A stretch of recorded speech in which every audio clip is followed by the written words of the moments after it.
Nah, untuk pagi ini kita akan membahas mengenai kedudukan dan fungsi Al-Quran.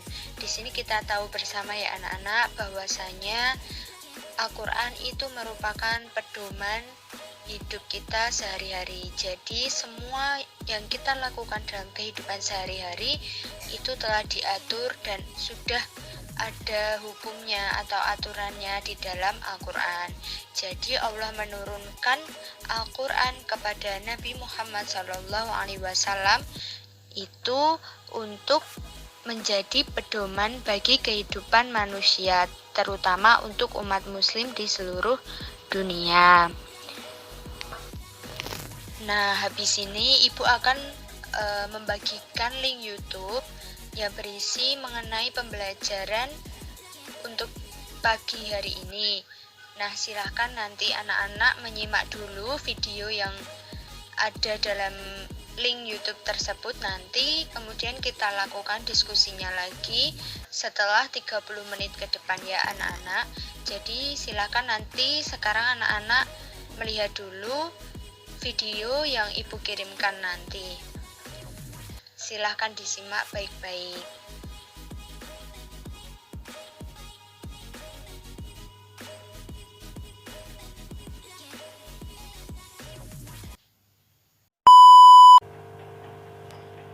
Assalamualaikum warahmatullahi wabarakatuh. Halo anak-anak, jumpa lagi dengan Ibu dalam mata pelajaran Al-Quran Hadis. Pada video kali ini kita akan membahas mengenai kedudukan dan fungsi Al-Quran. Nah, untuk anak-anak semuanya, silahkan kalian mendengarkan dan juga memperhatikan apa yang disampaikan oleh Ibu. Jangan lupa untuk mencatatnya. Oke, langsung saja kita ke materinya. Baik, pada video kali ini kita akan membahas mengenai kedudukan dan fungsi Al-Quran. Yang pertama yaitu pengertian dari Al-Quran. Secara bahasa, Al-Quran berasal dari kata qara'a, yaqra'u, dan Qur'anan yang mempunyai arti membaca atau bacaan. Al-Quran juga dapat diartikan sebagai bacaan yang sempurna. Sedangkan secara istilah, Al-Quran mempunyai arti wahyu Allah SWT yang diturunkan kepada Nabi Muhammad SAW secara berangsur-angsur melalui malaikat Jibril, dan membacanya merupakan ibadah. Jadi, Al-Quran ialah kitab yang mengandung firman-firman Allah yang diturunkan melalui malaikat Jibril kepada Nabi Muhammad SAW sebagai pedoman hidup untuk umat muslim di seluruh dunia. Al-Quran terdiri dari 30 juz, 114 surah, dan 6.236 ayat. Susunan Al-Quran dimulai dari surah Al-Fatihah, Al-Baqarah, dan diakhiri dengan surah An-Nas. Sampai masa ini, Al-Quran masih tetap ada dan tidak berubah isinya dari generasi ke generasi. Sebagai pedoman hidup manusia, tentunya Al-Quran mempunyai keistimewaan dari kitab-kitab sebelumnya. Di antaranya adalah 1. Di dalam Al-Quran terdapat ringkasan dari ajaran-ajaran ketuhanan yang pernah dimuat dalam kitab-kitab sebelumnya, seperti Taurat, Zabur, dan Injil. Yang kedua, Al-Quran memperkuat perihal kebenaran yang terkandung dalam kitab-kitab sebelumnya yang berhubungan dengan peribadatan kepada Allah yang Maha Esa dan beriman kepada Rasul. Yang ketiga, Al-Quran berlaku sepanjang masa atau kekal dan merupakan satu-satunya kitab suci yang masih utuh, juga mempunyai isi yang sama dari zaman Rasulullah sampai sekarang, karena Al-Quran dijaga langsung oleh Allah Subhanahu wa Ta'ala. Yang keempat, Al-Quran merupakan sumber ilmu pengetahuan, sehingga seluruh fenomena yang terjadi di alam semesta yang merupakan ciptaan dari Allah Subhanahu wa Ta'ala juga tidak akan pernah kontradiktif dengan apa yang Allah ciptakan. Yang kelima, Al-Quran mempunyai gaya bahasa yang indah dan istimewa, juga mudah untuk siapapun memahami dan mengamalkannya. Yang keenam, Al-Quran mudah untuk dihafalkan. Al-Quran merupakan sumber utama dan pertama sebagai ajaran Islam, baik berupa hubungan antara manusia dengan manusia, manusia dengan Allah, dan manusia dengan alam. Fungsi Al-Quran secara umum yaitu 1. Sebagai sumber ajaran atau hukum Islam yang utama. Yang kedua, sebagai konfirmasi dan informasi terkait hal-hal yang tidak dapat diketahui oleh akal. Dan yang ketiga, petunjuk hidup manusia ke jalan yang lurus. Yang terakhir, sebagai penyempurna terhadap ajaran-ajaran yang ada dalam kitab-kitab sebelumnya. Cukup sekian penyampaian materi mengenai kedudukan dan fungsi Al-Quran dari Ibu. Kurang lebihnya Ibu mohon maaf, dan untuk selanjutnya proses diskusi akan kita lanjutkan melalui WhatsApp group ya anak-anak. Jangan lupa nanti di akhir pembelajaran Ibu juga akan memberikan tugas untuk anak-anak semuanya dan dikumpulkannya pada pertemuan berikutnya. Cukup sekian. Wassalamualaikum warahmatullahi wabarakatuh.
bermanfaat pada pembelajaran hari ini. Yang pertama yaitu mengenai pengertian dari Al-Quran. Al-Quran sendiri merupakan kitab suci yang mengandung firman Allah Subhanahu wa Ta'ala. Turunnya itu secara bertahap melalui malaikat Jibril yang diberikan kepada Nabi Muhammad SAW yang membacanya bernilai ibadah. Nah, susunan Al-Quran itu dimulai dari surah Al-Fatihah sampai surah An-Nas. Al-Quran sendiri terdiri dari 30 juz, 114 surah dan 6.236 ayat. Nah, ada 7 keistimewaan dari Al-Quran yang telah Ibu jelaskan di video tadi.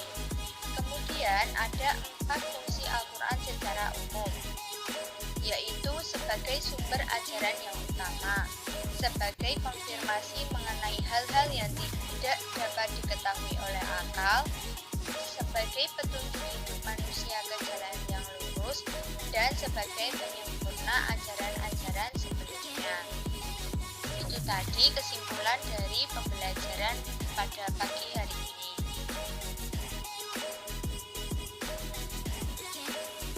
Marilah kita tutup pembelajaran pada pagi hari ini dengan membaca hamdalah bersama-sama. Alhamdulillahirabbil alamin. Semoga pembelajaran hari ini dapat bermanfaat untuk anak-anak semuanya. Wassalamualaikum warahmatullahi wabarakatuh.